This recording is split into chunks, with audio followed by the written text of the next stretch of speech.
Vamos conversar com o Nicolas Ferreira, que foi o deputado mais votado do PL de Minas Gerais. Deputado eleito, Nicolas Ferreira, seja bem-vindo. Boa tarde ao senhor. Aliás, é tão jovem, o senhor eu não sei se eu lhe chamo de senhor ou chamo de você. Mas, enfim, senhor deputado. Boa noite, mais uma vez aí, pessoal do JP News, pessoal do Brasil que está aí nos acompanhando. Graças a Deus, obtivemos aqui um recorde em Minas Gerais. Batemos o antigo petista que detinha esse título de deputado federal mais votado por Minas. E agora, graças a Deus, não é de um petista, mas é de um conservador e um bolsonarista. Conseguimos aí quase 1,5 milhão de votos, graças aí, primeiro a Deus, quero agradecer a Deus por isso, agradecer a minha família, meus amigos, todas as pessoas que estiveram aí de forma voluntária na minha campanha, e principalmente ao presidente Bolsonaro pelo apoio, pela força. A gente mostrou que é possível fazer uma campanha sem usar um centavo de dinheiro público e ainda assim conseguir fazer uma campanha forte, uma campanha onde basta, de fato, você manter os seus princípios e valores que as pessoas reconhecem isso. Nicolas, a gente tem informação que o presidente Jair Bolsonaro, ele citou agora o governador Romeu Zema, ele está indo a Minas Gerais amanhã justamente para aumentar a capacidade de votação dele no segundo turno no estado. Como é que você vai reagir a disso? Como é que é possível aumentar esse voto agora no segundo turno dentro do seu estado, você que é o deputado mais eleito, com o Romeu Zema que foi reeleito governador? Olha, eu quero fazer um questionamento antes aqui.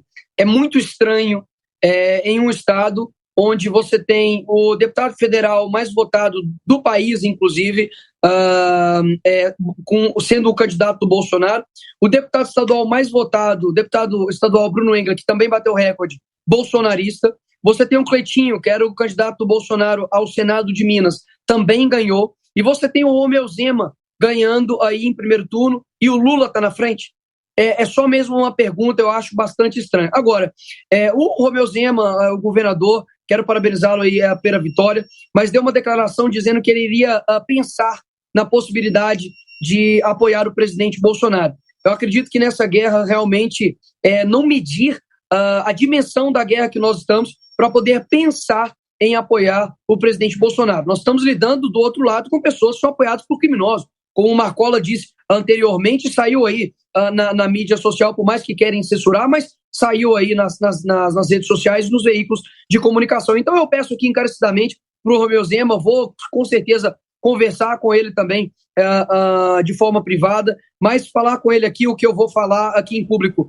Não é momento da gente ficar em cima do muro, não é momento da gente pensar em ganhar de um candidato que é um criminoso, condenado em 4 instâncias, que defende aborto, legalização das drogas, defende ideologia de gênero. Então não é momento para poder ficar em cima do muro. Pelo contrário, eu não sei o que Zema vai fazer, mas o que eu espero dele é que ele dê, de fato, um apoio total à candidatura do presidente nesse segundo turno. Deputado eleito Nicolas Ferreira, a gente teve aí uma votação muito expressiva para candidatos do partido do presidente ou de partidos que o apoiaram. Ou seja, teremos um congresso muito maior, mais favorável ao presidente Jair Bolsonaro, se acaso ele for reeleito.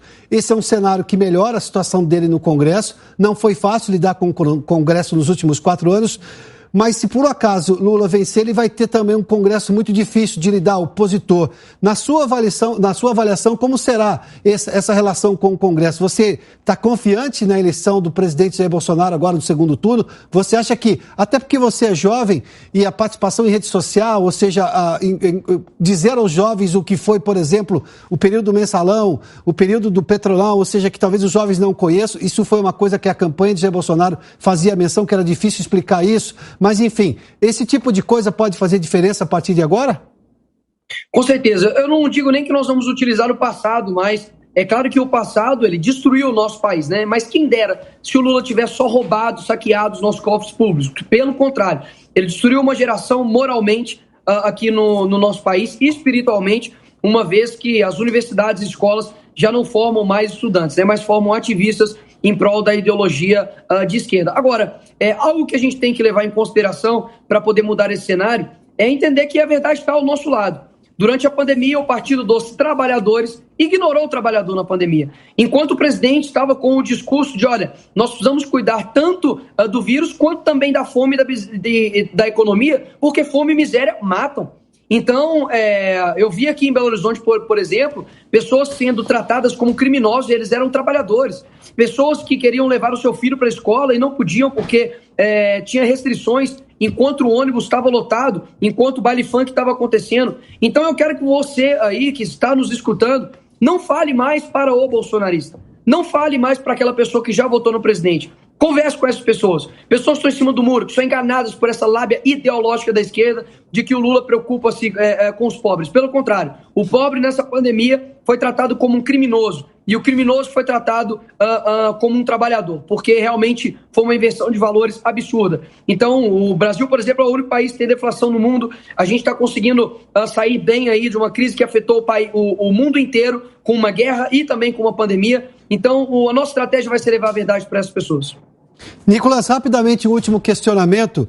A gente viu uma expressão maior agora de artistas, sobretudo do mundo sertanejo, ou nem somente isso, mas também esportistas, que começaram a declarar voto em Jair Bolsonaro no final aqui da campanha do primeiro turno.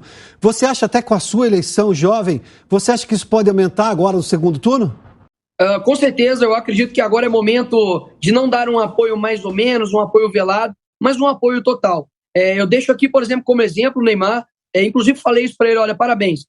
Quem dera se metade dos artistas do Brasil tivesse metade do seu culhão, da sua coragem. Porque tem muitos artistas aí, e não somente artistas, tá? Mas figuras públicas, principalmente aí talvez pessoas que não querem perder seguidores, mas esquecem que colocando um bandido no poder novamente, eles vão perder a liberdade deles. Então faço aqui um apelo para todas as pessoas não darem um apoio mais ou menos ao presidente Bolsonaro. Ele é a nossa única esperança para não acontecer conosco aqui o que está acontecendo com nossos países vizinhos. Daniel Ortega, amigo de Lula, tem cerceado a liberdade religiosa em seu país, Nicarágua. Tem cortado o sinal ali de televisivo, como a CNN ali no seu país, tirando a liberdade das pessoas. Então, não subestime esse inimigo que quer retomar o poder depois de 16 anos destruindo o nosso país.